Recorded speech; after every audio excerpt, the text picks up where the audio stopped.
Hi, my name is Elizabeth Wells, and this is a story called The Great Belonging, and sometimes it's called The Edge of the World. It came to me one very early morning when I was preparing for a speaking engagement, and the topic of my speaking engagement was called The Listening Circle, Honoring Grief, Connecting to Love. So the story is about honoring and comfort and belonging. The Great Belonging.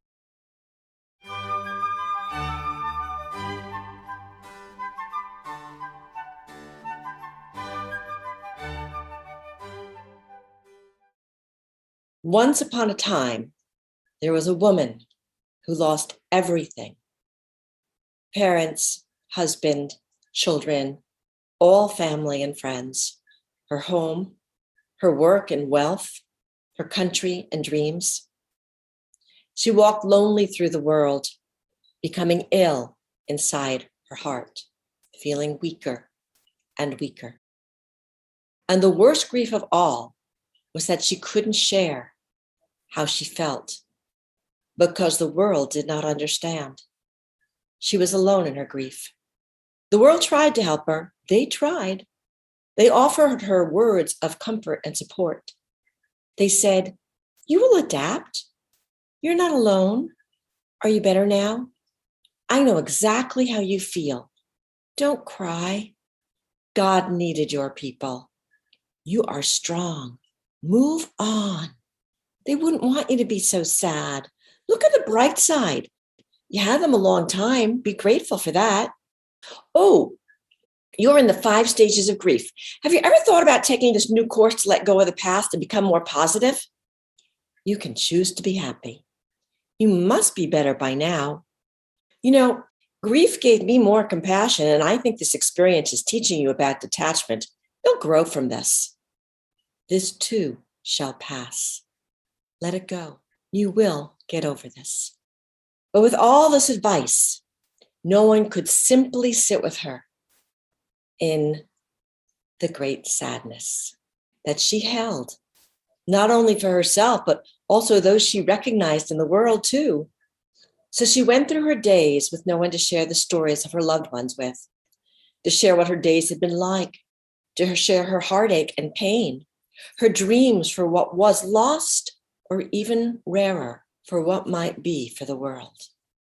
She had lived her whole life with her people, her family, her clan and tribe. She loved them and was loved by them. How could suddenly at the 1 year mark, or 2 or 3 or 5, it all be in the past? One night she had a dream in which a woman appeared and watched her. And the woman simply said, "There is no greater suffering a human can go through." The dream figure woman looked at her, not knowing what to do, and finally said, "Edge of the world," smiled and disappeared. And when the woman woke up, she felt relieved because she and her suffering had been seen, even if it was only in a dream. She continued on in her days, walking the earth and watching the world, desolate amidst the deafening noise of clatter, her heart heavy, until one day she found herself at the end of the earth. She walked even further to the very tip of the end of the earth, far away to the edge of the world. And she sat down there, vowing to live there till the end of her days, dangling her feet off the edge of the world. Every day she watched the sun rise and set, the moon rise and set, and the stars twinkle and then be clouded over by the moving skies. After a period of time, time became meaningless. But one day, while sitting and dangling her feet off the edge of the world sat beside her and spoke. "I see you. I hear you. I'm with you. I'm with you. I'm with you in your yesterdays and tomorrows, in your joys and sorrows. I am with you in the devastation of your heart. I am with you in your hopes and dreams. I am with you. I am with you. I am with you. And now every day, the edge of the world sat with the woman, and the woman felt a growing peace in her heart as the two sat together. And one day, the edge of the world spoke again. And it said, many have come here just as you do, dangling their feet off my edges. And we, the edge of the world, the sun, the moon, and the stars, watch you too, and all who have come before. And in hearing this, the woman felt less alone. And then the edge of the world said, you be however you are. You are loved beyond all loved. You are well. We accept you as you are, and we love you beyond all love.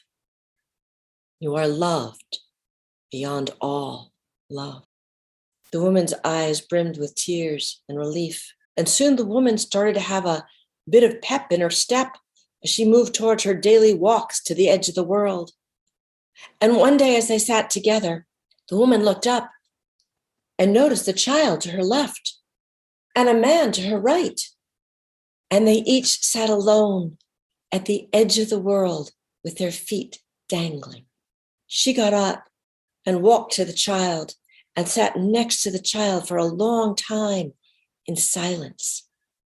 And the child looked at her with tears in its eyes. And the woman put her arm around the child, and the child leaned into her silence.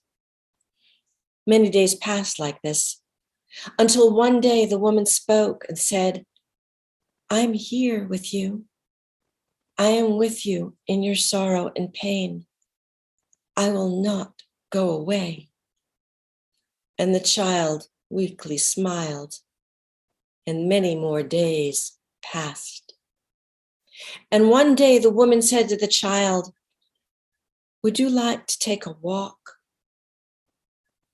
And the two got up together, and they walked to the man who sat alone, dangling his feet off the edge of the world. And the three of them sat together. And they listened to each other's silence. And they listened to the sound of the sun, the moon, and the stars, and the edge of the world. And one day, the edge of the world spoke again. It said, there are others like you. They cannot get to the edge of the world to dangle their feet, but they live in the towns and cities where you come from, and no one sees them, or their hearts ache.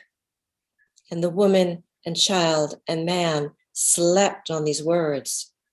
And these words swirled and danced into pictures and dreams.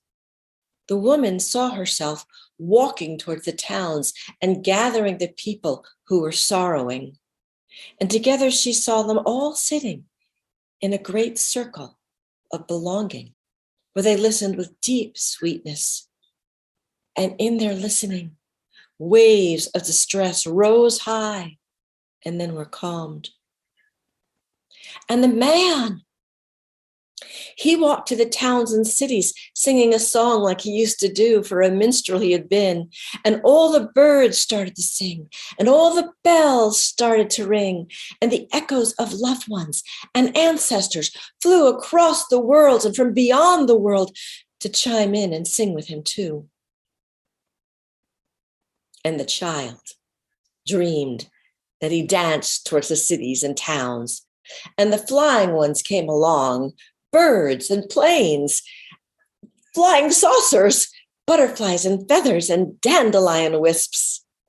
And when they awoke from their respective dreams, the three of them walked to the edge of the world, and dangling their feet, the edge of the world spoke.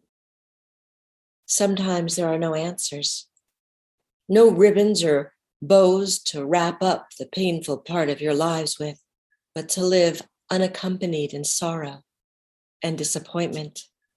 with fears or in tears, even in your joys, with no one to share your happiness with, is one of the hardest things on the human heart.